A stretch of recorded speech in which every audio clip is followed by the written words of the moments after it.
Hello, नमस्कार साथियों। एक बार फिर आप लोगों का शुभ नॉलेज पॉइंट में स्वागत है। तो आज के इस वीडियो में हम लोग देखेंगे साथियों एसएससी जीडी से संबंधित कुछ महत्वपूर्ण प्रश्न। साथियों, आप लोगों का एसएससी जीडी एग्ज़ाम अब काफ़ी नज़दीक है, तो इसलिए आप लोग अपनी तैयारी को और भी बेहतर बनाने के लिए इस वीडियो को अंत तक ज़रूर देखें ताकि आपका तैयारी और भी मजबूत हो सके। साथियों, इस वीडियो में एसएससी जीडी से संबंधित कुछ महत्वपूर्ण प्रश्नों को करवाया जाएगा और साथ ही साथ कुछ प्रीवियस ईयर के क्वेश्चन भी आप लोगों को देखने को मिलेंगे। तो बिना देरी किए हुए चलते हैं साथियों आज के पहले प्रश्न की ओर। आज का पहला प्रश्न है साथियों, किस गुप्तकालीन शासक को कविराज कहा गया है? साथियों, यहाँ आपसे पूछा जा रहा है कि किस गुप्तकालीन शासक को कविराज कहा गया है। तो इसका सही उत्तर होगा साथियों समुद्रगुप्त को कविराज कहा गया है। तो प्रश्न नंबर 1 का सही उत्तर होगा ऑप्शन नंबर सी, समुद्रगुप्त। चलते हैं साथियों प्रश्न नंबर 2 की ओर। प्रश्न नंबर 2 है साथियों कि फयान किसके शासनकाल में भारत आया था?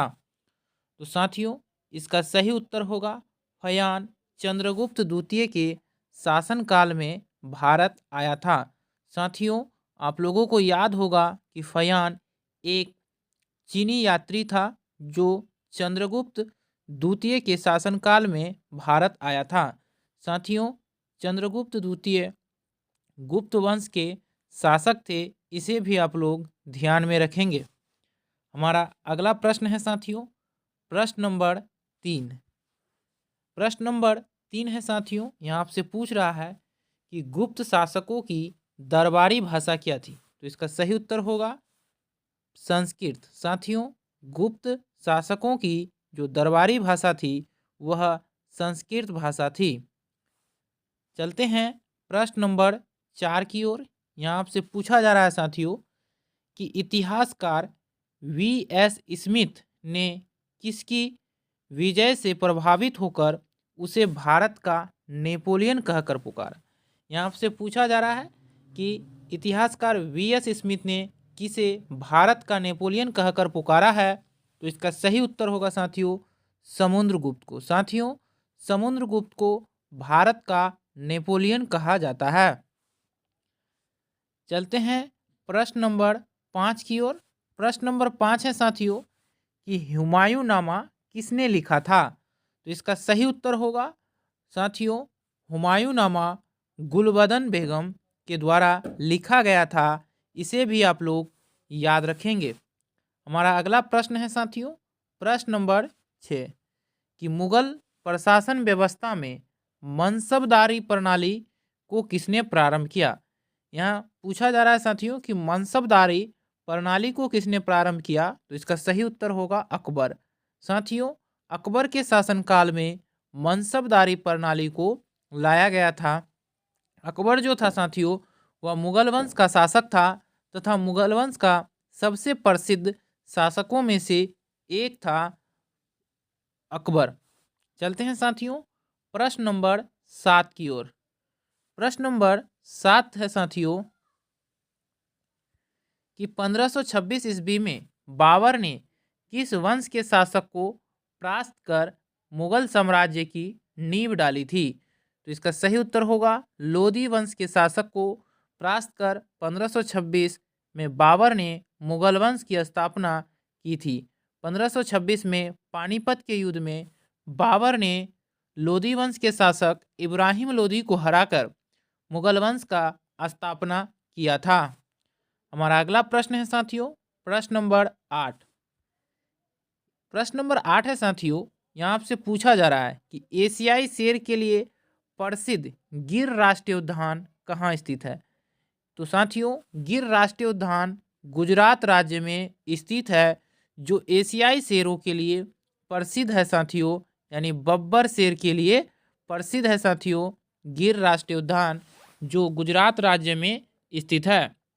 साथियों, एसएससी जीडी में आप लोगों से राष्ट्रीय उद्यान से काफ़ी प्रश्न पूछे जाते हैं, इसलिए आप लोग अपनी तैयारी को और मजबूत करने के लिए राष्ट्रीय उद्यान से संबंधित प्रश्नों को जरूर देखें। हमारा अगला वीडियो है साथियों, अगला प्रश्न है प्रश्न नंबर 9 कि कान्हा राष्ट्रीय उद्यान किस राज्य में स्थित है। तो इसका सही उत्तर होगा मध्य प्रदेश में। साथियों, कान्हा राष्ट्रीय उद्यान मध्य प्रदेश में स्थित है। चलते हैं प्रश्न नंबर 10 की ओर साथियों। प्रश्न नंबर 10 है कि भवाई किस राज्य का लोक नृत्य है। तो इसका सही उत्तर होगा साथियों राजस्थान। भवाई राजस्थान का एक लोक नृत्य है साथियों। इसे भी आप लोग जरूर याद रखेंगे ताकि इस तरह के प्रश्न आपके एग्जाम में न छूटें। साथियों, यदि आप मेरे चैनल पे नए हैं तो चैनल को सब्सक्राइब जरूर करें, लाइक करें और अपने दोस्तों के बीच जरूर शेयर करें। हमारा अगला प्रश्न है साथियों प्रश्न नंबर 11। यहाँ आपसे पूछ रहा है कि ककोलत जलप्रपात बिहार के किस जिले में स्थित है। तो साथियों, ककोलत जलप्रपात जो है वो बिहार के नवादा जिले में स्थित है। साथियों, बिहार में जिलों की संख्या 38 है, प्रमंडलों की संख्या 9 है तथा अनुमंडलों की संख्या 101 है। इसे भी आप लोग ध्यान में रखेंगे तथा ककोलत जलप्रपात जो है साथियों वह बिहार के नवादा जिले में स्थित है। हमारा अगला प्रश्न है प्रश्न नंबर 12। साथियों, यहाँ आपसे पूछ रहा है कि धुआंधार जलप्रपात किस नदी पर स्थित है। तो इसका सही उत्तर होगा नर्मदा। साथियों, धुआंधार जलप्रपात नर्मदा नदी पर स्थित है। चलते हैं प्रश्न नंबर 13 की ओर। यहाँ आपसे पूछा जा रहा है कि जौग जलप्रपात किस नदी पर स्थित है। तो इसका सही उत्तर होगा श्रावती नदी पर। साथियों, जौग जलप्रपात श्रावती नदी पर स्थित है। हमारा अगला प्रश्न है प्रश्न नंबर 14। प्रश्न नंबर 14 है साथियों, आपसे पूछा जा रहा है कि प्रसिद्ध सांबर झील कहाँ स्थित है। साथियों, आप लोग याद जरूर रखें कि सांबर झील जो है वह राजस्थान राज्य में स्थित है। राजस्थान की राजधानी साथियों जयपुर है, जिसे गुलाबी शहर के नाम से भी जाना जाता है। साथियों, वर्तमान समय में राजस्थान के मुख्यमंत्री भजनलाल शर्मा है और विश्व प्रसिद्ध पुष्कर मेला भी साथियों राजस्थान में ही लगता है। ये भी आप लोग याद रखेंगे कि पुष्कर मेला का संबंध राजस्थान राज्य से है। क्षेत्रफल की दृष्टि से साथियों भारत का सबसे बड़ा राज्य भी राजस्थान है। हमारा अगला प्रश्न है प्रश्न नंबर 15। यहाँ आपसे पूछा जा रहा है साथियों प्रश्न नंबर 15 में कि निम्न में से कौन सा युग्म सुमेलित नहीं है। साथियों, यहाँ आप लोगों को एक तरफ झील दिया गया है और दूसरे तरफ राज्य। आप लोगों को सुमेलित करना है कि इनमें से कौन भिन्न है। तो साथियों, सांबर झील राजस्थान में है, ये भी सही है। चिल्का झील साथियों उड़ीसा में है, ये भी सही है। कोलेरू झील आंध्र प्रदेश राज्य में स्थित है, ये भी सही है। लेकिन साथियों लोनार झील मध्य प्रदेश में नहीं है। लोनार झील जो है साथियों वह महाराष्ट्र राज्य में है। इसलिए इस प्रश्न का सही उत्तर ऑप्शन नंबर बी होगा। चलते हैं साथियों प्रश्न नंबर 16 की ओर। प्रश्न नंबर 16 है साथियों कि लोनार झील किस राज्य में स्थित है। तो इसका सही उत्तर होगा महाराष्ट्र। साथियों, लोनार झील जो है वह महाराष्ट्र राज्य में स्थित है। चलते हैं प्रश्न नंबर 17 की ओर। प्रश्न नंबर 17 कह रहा है साथियों कि सूर्य के चारों ओर घूमने वाले खगोलीय पिंड क्या कहलाते हैं। तो इस प्रश्न का सही उत्तर होगा साथियों ग्रह। सूर्य के चारों ओर घूमने वाले खगोलीय पिंड को ग्रह कहते हैं। सौरमंडल में साथियों ग्रहों की संख्या 8 है। इन 8 ग्रहों में से पृथ्वी एक मात्र ऐसी ग्रह है जिनमें जीवन संभव है। चलते हैं साथियों प्रश्न नंबर 18 की ओर।